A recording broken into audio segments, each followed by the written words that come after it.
Buckle in, this is gonna be a long one. So we're finally doing it. We're going to Japan, yay! Okay, for real, this has been one of those trips that's been on the bucket list for years. Japan somehow found its way back into the conversation, and now it's actually happening. Not only are we going, but we spent months planning nearly every single detail of this trip, maybe even over a year. We've booked the private tours, we're riding the Shinkansen, we're going to Tokyo, Kyoto, Nagoya, Disneyland, Tokyo, DisneySea, and we're probably eating way too much food. And if everything goes according to plan, we'll come home with some great memories as well. Welcome to Life Lab. I'm Shannon Linville, and around here we test what actually works.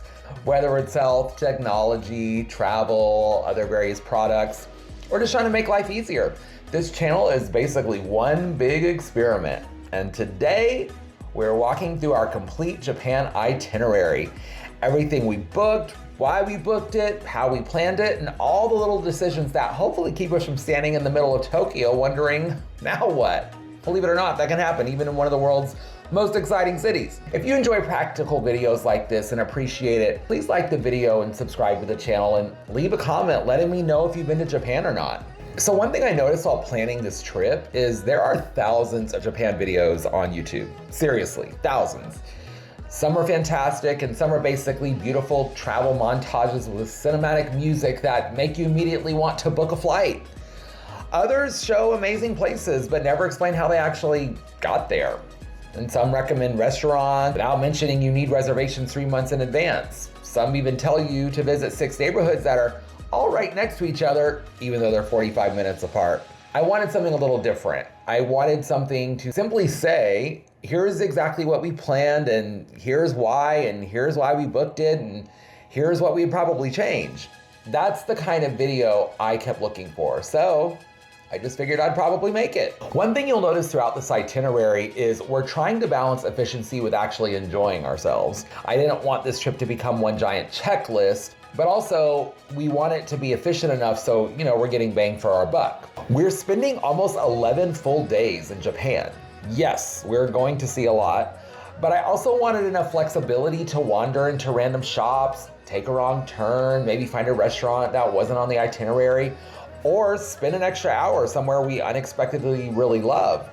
All right, so here's the overall game plan. We're traveling from July 26th through August 5th, 2026. It's gonna be 11 days and 10 nights for travelers. Our route is pretty straightforward. Atlanta to Tokyo, to Kyoto, Nagoya, and back to Tokyo.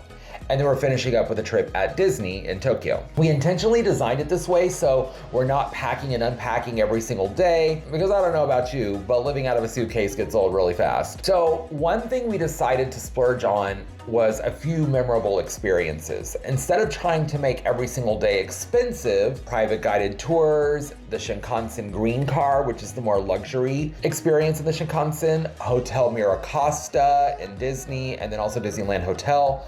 Those are the things we'll probably remember years from now. Nobody comes home talking about how they saved $12 on lunch or how they saved $100 on a hotel, so we're not gonna regret it on those. So people have asked, why these cities? Tokyo was never really a question. It's one of the most iconic cities on the planet. You have your shopping, food, nightlife, technology, and the culture. It has a little bit of everything. And then Kyoto, of course, gives us almost the exact opposite experience. Historic streets and temples and gardens, some traditional architecture. It's slower and more relaxed. Basically the perfect place to recover after sensory overload in Tokyo. Nagoya might surprise some people actually. A lot of itineraries skip it completely, but we're stopping there for one night because we've always thought it looked really interesting. There's the castle, they have some great museums, and I kind of like visiting places that aren't always at the top of everyone's list. Sometimes those end up being your favorite stops. Then we head back to Tokyo from Nagoya before spending the last part of the trip at Disney. Yes, we are Disney files, Disney adults, whatever you want to call us. We love all things Disney. And if we're going to a country and there's Disney, we gotta go there. So visually, here's what our route looks like. We arrive in Tokyo, take the Shinkansen west to Kyoto, continue to Nagoya, and return toward Tokyo, then finish at Tokyo Disney Resort before flying home. Looking at it on a map really helped us understand how much unnecessary backtracking we were avoiding, which also means less time sitting on trains and more time eating. Now let's talk about the tools that made planning this trip dramatically easier. Because before this, we had spreadsheets and browser tabs and bookmarks, Google Maps, PDFs and notes and screenshots, more screenshots, and oh my gosh! Eventually we narrowed everything down to 4 tools that basically organize the entire trip. All right, the first one is Wanderlog. If you've never used it, I wish I had found it sooner. This became our master itinerary. Flights, hotels, reservations, maps, notes, basically everything lives here. It's a collaborative online tool. You just go to wanderlog.com. And instead of bouncing between 5 different apps, we can open one itinerary, and it's a collaborative one. Everyone can be shared on this itinerary and see the entire trip. Half of my stress level disappeared the day I moved everything into Wanderlog, trust me on that. All right, next is Klook. Klook. If you're planning a Japan trip, you almost certainly will be coming into contact with Klook. This is where we book things like transportation, including our Shinkansen tickets, and several other attractions. The interface is really easy to use, pricing is competitive, they often have deals, and thankfully, it prevented me from trying to decipher train booking websites in a language I definitely don't speak. Then there's Viator. We use Viator for our private tours, and instead of trying to navigate absolutely everything ourselves, we decided to book a private guided experience for Tokyo and Kyoto. Both are about 8 to 9 hours. That gives us flexibility, local knowledge, and lets somebody else worry about driving while we're busy saying, wait, can we stop here? We'll talk more about those later because they're honestly 2 of the things I'm looking forward to the most. Finally, Suica. If you've researched Japan for more than about 5 minutes, you'll probably hear this name. Whether you're riding trains, subways, or buses, Suica makes transit dramatically easier. Instead of constantly buying individual tickets, you simply tap and go. Everything I've read said it's one of those things you'll wonder how you've ever traveled without. I do know iPhones, they have the Suica app so you can download there and fund your card. For Androids, unfortunately it does not, but you can get the physical Suica card in Japan. One thing I learned during this process, planning Japan is actually a lot more complicated than planning many other vacations. Not because Japan is difficult, quite the opposite. It's because there are so many incredible options. You could spend a month in Tokyo alone. The hardest part wasn't finding things to do, it was really deciding what not to do. And actually Wanderlog helped us narrow that down. There were restaurants we wanted to visit that simply didn't fit, and entire neighborhoods we had to postpone, and museums we skipped, and all those things. Random things I saw on YouTube, also just really great things, again, just having to skip them. I'd rather leave Japan thinking we have to come back than thinking I need another vacation to recover from this vacation. So just think about narrowing it down and giving yourselves some relaxation days or relaxation half days. All right, so now that you've seen the overall strategy, let's actually jump into the trip itself. It all starts with one very long flight, landing in Tokyo. Again, we're traveling from Atlanta. Trying to not immediately fall asleep at 3 in the afternoon, of course, and seeing whether months of planning actually survive contact with reality. Before we jump into the actual day-by-day itinerary, let's talk about Tokyo as a whole. Because Tokyo is not one place, it's basically 12 trips wearing a trench coat. You can go from ancient temples to luxury shopping, neon light life, quiet side streets, anime stores, all the things. And if you're planning your first trip to Japan, that can get overwhelming really fast. So our Tokyo strategy was simple. We didn't want to zigzag across the entire city every day. We tried to group things by neighborhood as much as possible. That way we're not spending half the trip underground on trains wondering if we're going in the right direction, which, to be clear, still might happen, you never know. We are tourists, there will be confusion, there will be pointing at signs, but the goal will be to reduce that as much as possible. So for Tokyo, we built the itinerary around a few major areas.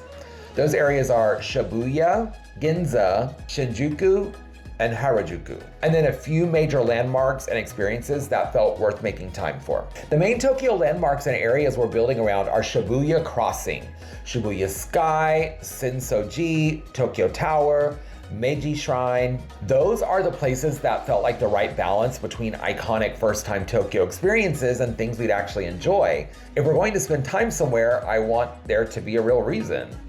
a view, a meal, a neighborhood, something memorable. And Tokyo has no shortage of options. The hard part is choosing. The even harder part is not adding 15 more things the night before you leave, because that's exactly the kind of behavior that turns a vacation into a group project. And I already have a full-time job. All right, so day one is Sunday, July 26th. This is arrival day. We land in Haneda at 2:20 in the afternoon. And after a long international flight, I'm not pretending we're going to be our best selves. This is not the day to schedule a museum, walking tour, and/or dinner reservation across town. This is the day to get to the airport, get to the hotel, try to look alive, and gently introduce ourselves to Tokyo without immediately collapsing. The first practical priority is to check into a hotel. After that, the plan is to keep everything pretty contained around Shibuya. That was intentional. Shibuya gives us a lot of options without needing to travel all over the city on the very first day. We can walk around, get food, and see the crossing, the Shibuya crossing. Maybe explore a few other stores if we feel like it. And if the jet lag starts punching us in the face, we can call it. I know myself, I might get excited, I might be caffeinated, I might say something optimistic like, no, I'm fine, I could totally keep going. And then 30 minutes later, I'll be standing in a 7-Eleven staring at sandwiches. So let's talk a little bit more about Shibuya. It's one of those areas that feels like that version of Tokyo most people have in their head before they ever go. There's lights and screens and the big crosswalk and crowds and energy. It's big, it's busy, a little chaotic. And that's exactly why we wanted it to be our first real Tokyo experience. It's not a quiet introduction, not a gentle introduction, more like Tokyo opening the front door and yelling, "Welcome, good luck." And honestly, that's kind of what I want. Shibuya Sky. Okay, let's talk a little bit about Shibuya Sky. One of the main things we have planned for the first evening is Shibuya Sky. This is one of those major observation decks in Tokyo, and timing here is important. Timing around sunset specifically. So we're trying to line this up around golden hour if at all possible. If you're going to see Tokyo from above, I think sunset is the probably best move. You get daylight, the city lights turning on, you get the lights, the drama, the Instagram moment. Observation decks are always a little bit of a gamble. Sometimes they're incredible.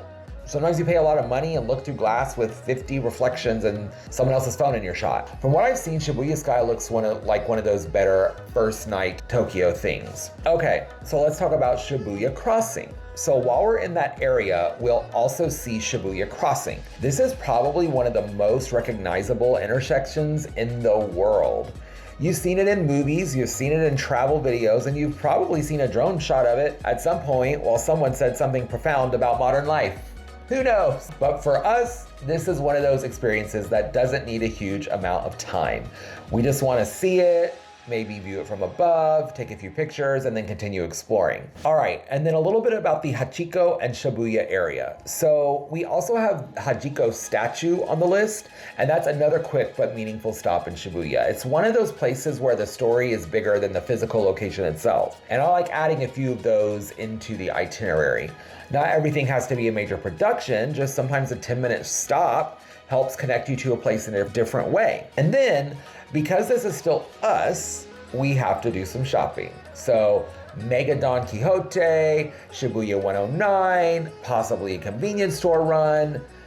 Actually, not possibly, definitely. I refuse to go to Japan and not immediately inspect the 7-Eleven situation. That feels irresponsible. All right, so now let's talk about the transition to day 2.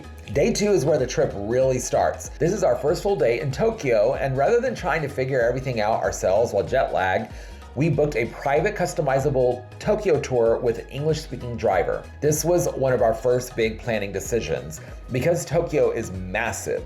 And on our first full day, I wanted structure, efficiency, and someone else to know where we were going. Basically, I wanted to be a passenger princess with cultural enchantment. So let's dig a little bit more into that private Tokyo tour. We decided to do that for a variety of reasons. We definitely wanted to have somebody guide us through Tokyo for our first full day, do like Meiji Shrine and Senshoji Temple and Tokyo Tower and several neighborhoods that were already on our list. So then on day 3 of Tokyo, we can kind of get out and about on our own. And again, bang for your buck. If you're gonna be spending all that money, get a proper tour at least. We like to do an official tour of a new city whenever we're there for the first time. So we're there 3 days in Tokyo before coming back at the end of the trip for Disney. might as well just get that full tour. It's a private English-speaking guide. It's for 8 to 9 hours in a private car as well. So that's absolutely going to help us really get a lay of the land in Tokyo before setting out on our own on day 3. One thing I want to point out is that this isn't necessarily the cheapest way to see Tokyo. But for us, it felt like one of the smartest places to spend a little extra money. If a guide helps us avoid getting lost and teaches us things we never know on our own, and lets us see more in a single day, that's a trade-off I'm happy to make. Sometimes spending a little more actually helps you get more out of a vacation. That's something I've started appreciating more as I've gotten a little older. So day 3, we're still in Tokyo, and now we're exploring at our own pace. And it's a little bit more flexible intentionally. This is our chance to revisit places we really enjoyed, spend more time shopping, and explore without watching the clock. We're also planning to check out the Nintendo store, the Pokemon Center, and several other shops that have been on our list for a long time. Honestly, one of the things I'm most excited about is simply wandering around. Some of my favorite memories from past trips haven't been the major attractions. They've been the little side streets and the random cafes and the places we found completely by accident. So I'm hoping Tokyo gives us a few moments like that. All right, so after 3 days, I feel like we've had experienced several completely different versions of Tokyo. Hopefully the best of both worlds, a little planning and a little spontaneity. Then comes the part of the trip I've probably been looking forward to the most. We're leaving behind one of the busiest cities in the world, boarding the Shinkansen Green Car, and heading to Kyoto. Kyoto and Nagoya were on days 4, 5, and 6. So leaving Tokyo after 3 days, it's time to make our first major move. We're gonna be boarding the Shinkansen and heading to Kyoto. We decided to splurge a little and book the green car. That's kind of the luxury car in the Shinkansen. If you've been following the planning process, you know I tend to look at purchases a little differently these days. I'm perfectly happy saving money on things that don't matter to me so I can spend a little more on experiences I'll actually remember. For us, this is one of those experiences. I've watched countless videos of Shinkansen over the years, so actually getting to ride it feels like checking something off a bucket list. The trip itself is supposed to be part of the experience, not just the transportation. So I'm looking forward to seeing if the green car is actually worth the extra cost, and I'll definitely let you know in the future videos. If Tokyo is all about energy, Kyoto seems like it's all about slowing down. This is where we're trading giant LED billboards for bamboo forests, modern skyscrapers for century-old temples, and busy intersections for historic streets. I have a feeling Kyoto is gonna have a completely different personality than Tokyo. You get to dramatically experience differences within a couple of hours train ride. All right, so on day 4, we're finally in Kyoto, and we did book another private tour through Viator again. Just like with Tokyo, we wanted to maximize our time instead of spending the day trying to figure out transportation between attractions. Our tour includes many of Kyoto's most famous landmarks, so we'll be visiting Fushimi Inari with its thousands of bright orange torii gates. Walking through the famous bamboo forest, we're going to be exploring the historic Gion district and seeing the Yasaka Pagoda. If time allows, I think it will, we're going to be visiting the Golden Pavilion too. We're also planning to stop by Nara, where we'll finally meet some of those famous deer that seem to become so popular on social media. They're social media celebrities in their own right. All right, day 5 of the trip is still dedicated to Kyoto, and it's intentionally a little bit more relaxed. Just like Tokyo, we had the private tour on our first full day. Then the second day, we have it to ourselves. It's our opportunity to visit places, revisit places we love, try more local restaurants, slow down a little bit. One thing I've learned while planning this trip is not every hour needs to be scheduled. Some of the best travel memories happen when you leave room for something unexpected. So maybe we'll find some amazing cafe, or maybe we'll stumble across a shop we never planned to visit. I recommend actually using Google Maps and just having that pulled up so you can pull up restaurants and museums and bars in your immediate vicinity, so then you can get there very quickly. Then comes what might be the most underrated stop of the entire trip, Nagoya.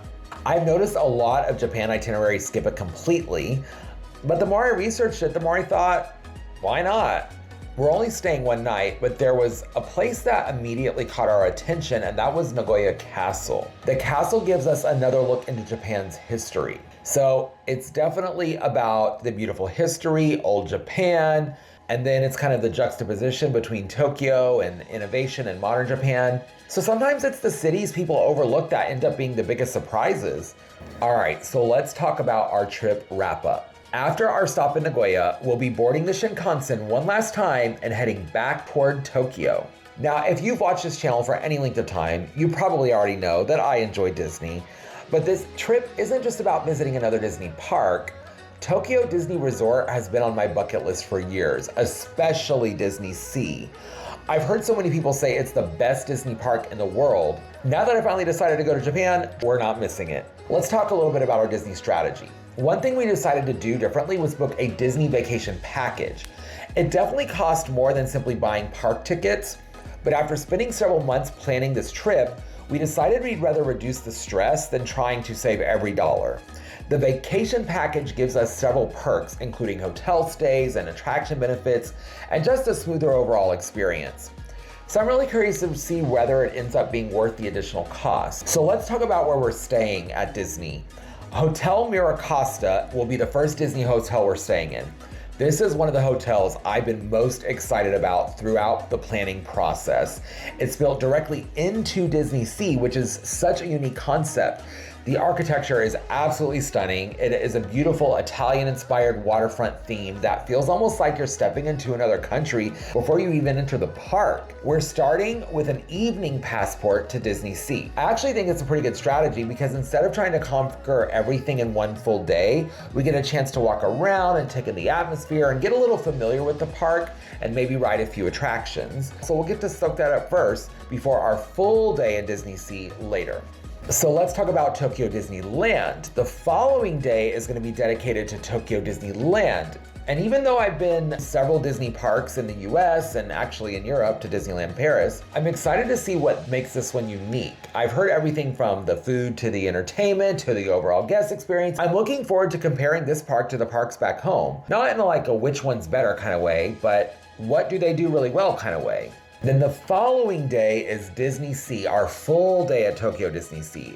Probably I've been anticipating this one the most. Everything I've read, everything I've watched, and everything people have recommended always seems to come back to Tokyo DisneySea. So my expectations are definitely high. I have a feeling it's going to end up being one of the highlights of the entire vacation. Our final hotel is going to be the Tokyo Disneyland Hotel when we transition to Tokyo Disneyland. It's just as beautiful as MiraCosta. They're both comparable, but they're also both completely different. So I'm curious which one ends up being our favorite. If you're planning a Disney trip to Japan, hopefully we'll be able to help you decide which hotel makes the most sense for your own vacation. So that about covers it for our itinerary to Japan. If you're planning a trip to Japan, I'd love to hear from you. Leave me a comment below and tell me what city or attraction you're most excited to visit. And if you've already been to Japan, let me know what you think we absolutely shouldn't miss. There's still time to make a few changes before we leave, and I genuinely love your recommendations. If you enjoyed this video, I'd really appreciate it if you'd make a like,